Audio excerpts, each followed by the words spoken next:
talking ghosts. What can we say about the spiritual and mental life of the ancient hunter gatherers? The basic of the forager economy can be reconstructed with some confidence based on quantifiable and objective factors. For example, we can calculate how many calories per day a person needed in order to survive, how many calories were obtained from a kilogram of walnuts, and how many walnuts could be gathered from a square kilometer of forest. With this data, we can make an educated guess about the relative importance of walnuts in their diet. But did they consider walnuts a delicacy or a humdrum staple? Did they believe that walnut trees were inhabited by spirits? Did they find walnut leaves pretty? If a forager boy wanted to take a forager girl to a romantic spot, did the shade of a walnut tree suffice?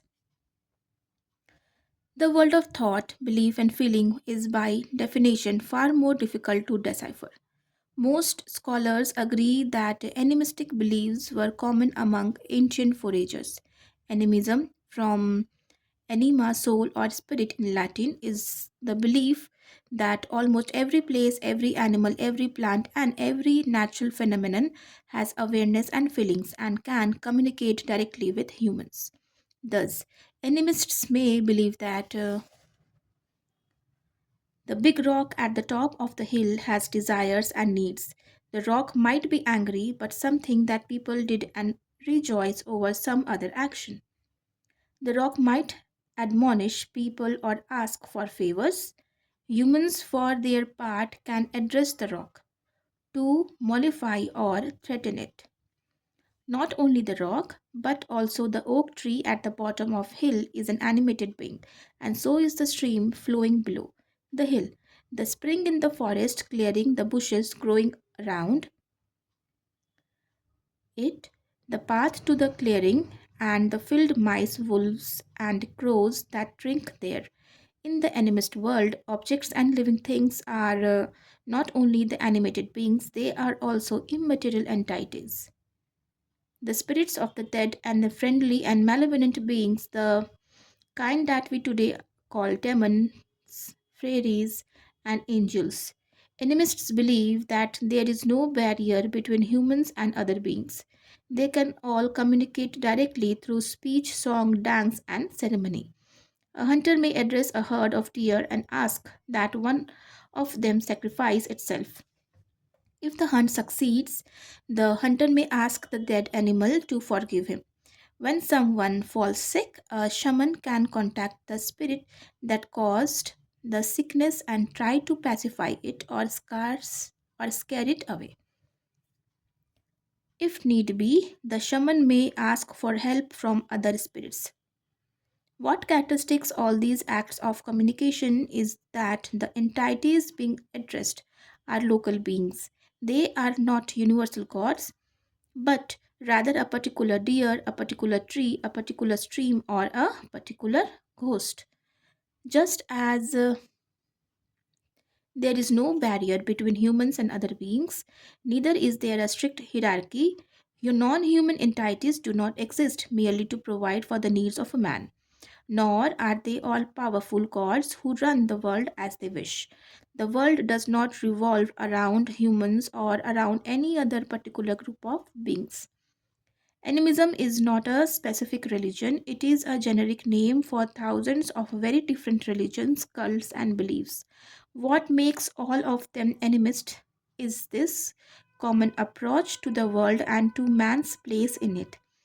Saying that ancient foragers were probably animists is like saying that pre-modern agriculturists were mostly theists.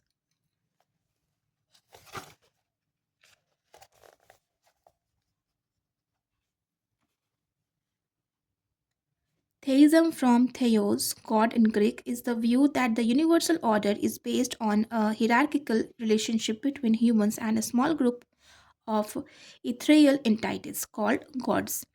It is certainly true to say that the pre modern agriculturists tended to be theist, but it does not teach us much about the particulars. The generic rubric theists cover Jewish rabbis from 18th century Poland, witch hunt burning Puritans from 17th century Massachusetts, Aztec priests from 15th century Mexico, Sufi mystics from 12th century Iran, 10th century Viking warriors, 2nd century Roman legionaries, and 1st century Chinese bureaucrats. Each of these viewed the other's beliefs and practices as weird and heretical. The differences between the beliefs and practices of groups of animistic foragers were probably just as big. Their religious experience may have been turbulent and filled with controversies, reforms, and revolutions. But these cautious generalizations are about as far as we can go. Any attempt to describe the specifics of archaic spirituality is highly speculative, as there is next to no evidence to go by, and the little evidence we have, a handful of artifacts and cave paintings, can be interpreted in myriad ways. The theories of scholars who claim to know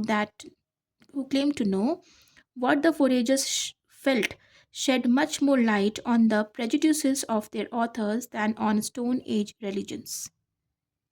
Instead of erecting mountains of theory over a molehill of tomb relics, cave paintings, and bone statues, it is better to be frank and admit that we have only the haziest notions about the religions of ancient foragers. We assume that they were animists, but that's not very informative. We don't know which spirit they prayed to, which festivals they celebrated, or which taboos they observed. Most importantly, we don't know what stories they told. It's one of the biggest holes in our understanding of human history.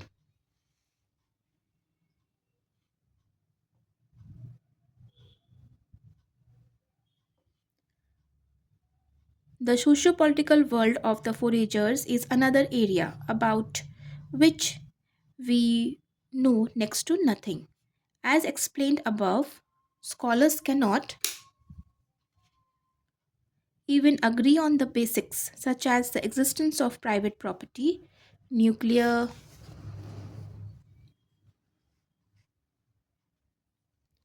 families, and monogamous relationships. It's likely that different bands had different structures. Some may have been a hierarchical tense, some may have been as hierarchical tense and violent as the nastiest chimpanzee group, while others were as laid back, peaceful, and lascivious as a bunch of bonobos.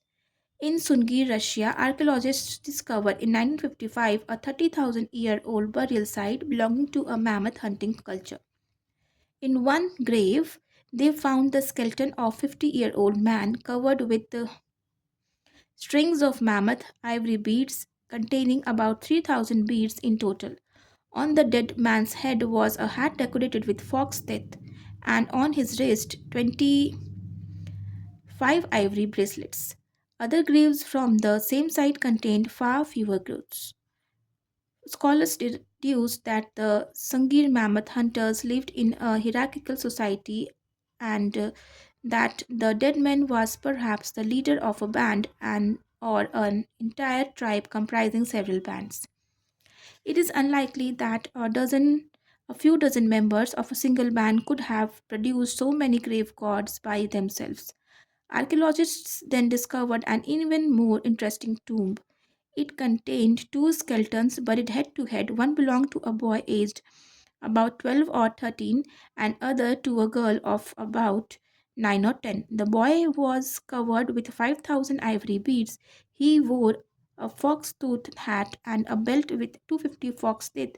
At least 60 foxes had to have their teeth pulled to get that many. The girl was adorned with 5,250 ivory beads. Both children were surrounded by statues and various ivory objects. A skilled craftsman or a craftswoman probably needed about 45 minutes to prepare a single ivory bead. In other words, fashioning the 10,000 ivory beads that covered two children, not to mention the other objects, required some 7,500 hours of delicate work. Well, over 3 years of labor by an experienced artisan. It is highly unlikely that such a young age the Sungir children had proved themselves as leaders or mammoth hunters. Only cultural beliefs can explain why they received such an extravagant burial. One theory is that they owed their rank to their parents. Perhaps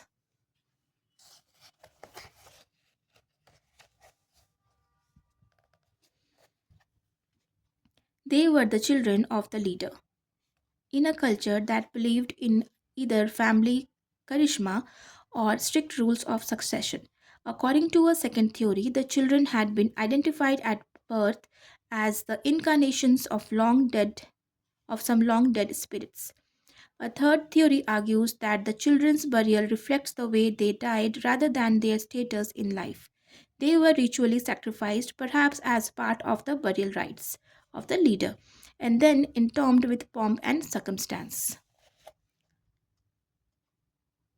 Whatever the correct answer, the Sangir children are among the best pieces of evidence that 30,000 years ago sapiens could invent socio-political codes that went far beyond the dictates of our DNA and the behavior pattern of other human and animal species.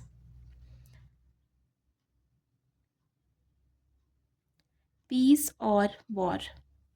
Finally, there's the thorny question of the role of a war in a forager societies.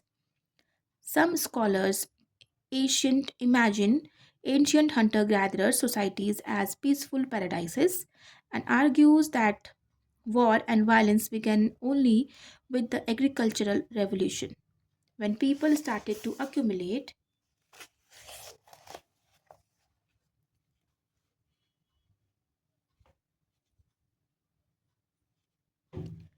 private property. Other scholars maintain that the world of the ancient foragers was exceptionally cruel and violent. Both schools of thought are castles in the air, connected to the ground by the thin strings of meager archaeological remains and anthropological observations of present day foragers.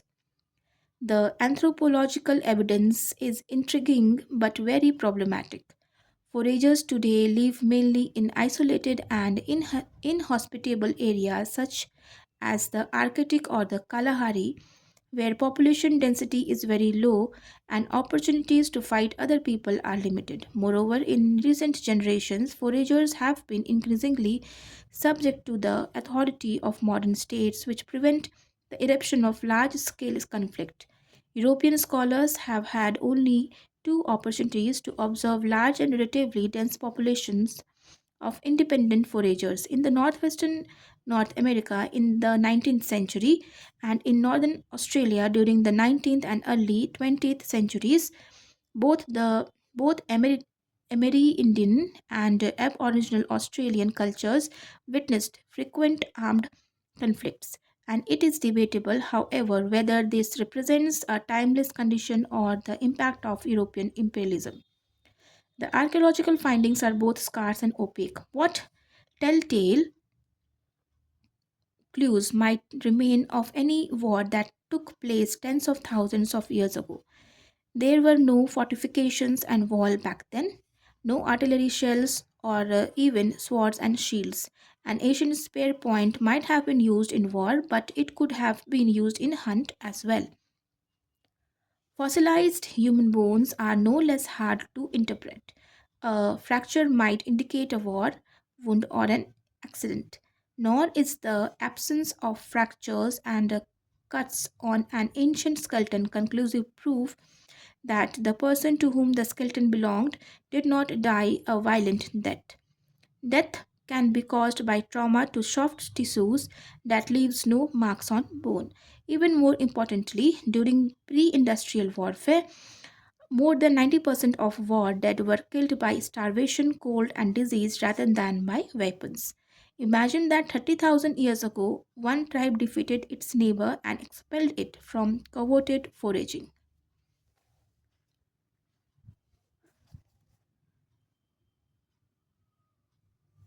grounds. In the decisive battle, 10 members of the defeated tribe were killed. In the following year, another 100 members of losing tribe died from starvation, cold, and disease. Archaeologists who come across these 110 skeletons may too easily conclude that most fell victim to some natural disaster. How would we be able to tell that they were all victims of a merciless war? Duly warned, we can now turn to the archaeological findings. In Portugal, a survey was made of 400 skeletons from the period immediately predating the agricultural revolution. Only two skeletons showed clear marks of violence.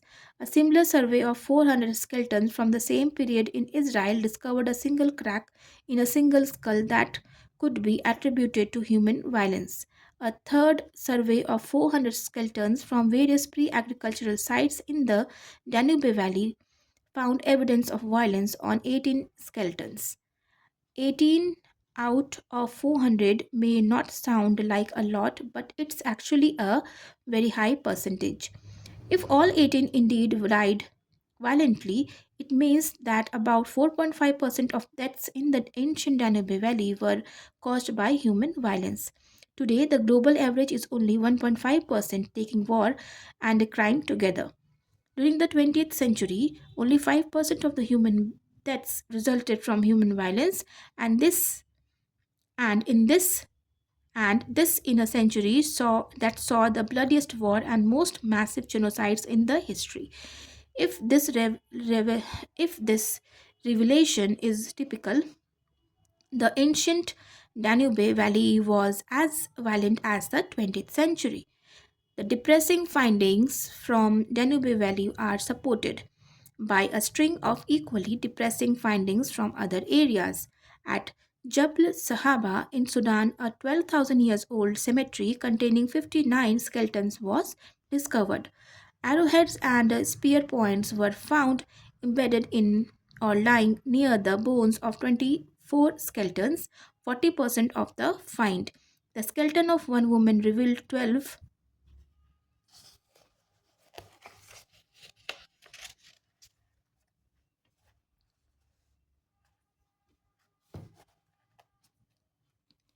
injuries. In Offnet Cave in Bavaria, the archaeologists discovered the remains of 38 foragers, mainly women and children, who had been thrown into two burial pits. Half the skeletons, including those of children and babies, bore clear signs of damage by human weapons such as clubs and knives. The few skeletons belonging to mature males bore the worst marks of violence. In all probability, an entire forager band was massacred at Offnet, which better represents the world of the ancient foragers, the peaceful skeletons from Israel and Portugal, or the abattoirs of Jabal Sahaba and Ofnet? The answer is neither. Just as foragers exhibited a wide array of religions and social structures, so too did they probably demonstrate a variety of violence rates. While some areas and some periods of time may have enjoyed peace and tranquility, others are riven by ferocious conflicts. The curtain of silence. If the larger picture of ancient forager life is hard to reconstruct, particular events are largely irretrievable. Hmm. When a sapiens band first entered a valley inhabited by Neanderthals, the following years might have witnessed a breathtaking historical drama. Unfortunately, nothing would have survived from such an encounter except, at best, a few fossilized bone and a handful of stone tools that remained mute under the most intense scholarly inquisitions. We may extract from them information about human anatomy, human technology, human diet, and perhaps even human social structure. But they reveal nothing about the political alliance forged between neighboring sapiens band, about the spirits of the dead that blessed this alliance, or about the ivory beads secretly given to the local with doctor in order to secure the blessings of the spirits. This curtain of silence shrouds tens of thousands of years of history. These long millennia may well have witnessed wars and revolutions,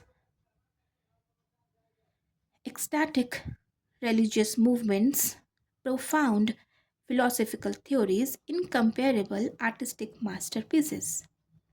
The foragers may have had all their all conquering Napoleons who ruled empires half the size of Luxembourg, gifted Beethovens who lacked symphony orchestras but brought people to tears with the sound of their bamboo flutes, and charismatic prophets who revealed the words of a local oak tree rather than those of universal creator God. But these are all mere guesses. The curtain of silence is so thick that we cannot even be sure such things occurred, let alone describe in detail. Scholars tend to ask only those questions that they can reasonably expect to answer. Without the discovery of as yet unavailable research tools, we will probably never know what the ancient foragers believed or what political dramas they experienced. Yet it is vital to ask questions for which no answers are available. Otherwise, we might be tempted to dismiss 60,000 of 70,000 years of human history with the excuse that the people who lived back then did nothing of importance. The truth is that they did a lot of important things. In particular, they shaped the world around us to a much larger degree than most people realize. Trekkers visiting the Siberian tundra, the deserts of Central Australia, and the Amazonian rainforests believe that they have entered pristine landscapes virtually untouched by human hands. But that's an illusion. The foragers were there before us and they brought about dramatic changes even in the densest jungles and the most desolate wildernesses. The next chapter explains how the foragers completely reshaped the ecology of our planet. Long before the first agricultural village was built, the wandering bands of storytelling sapiens were the most important and the most destructive force the animal kingdom had ever produced.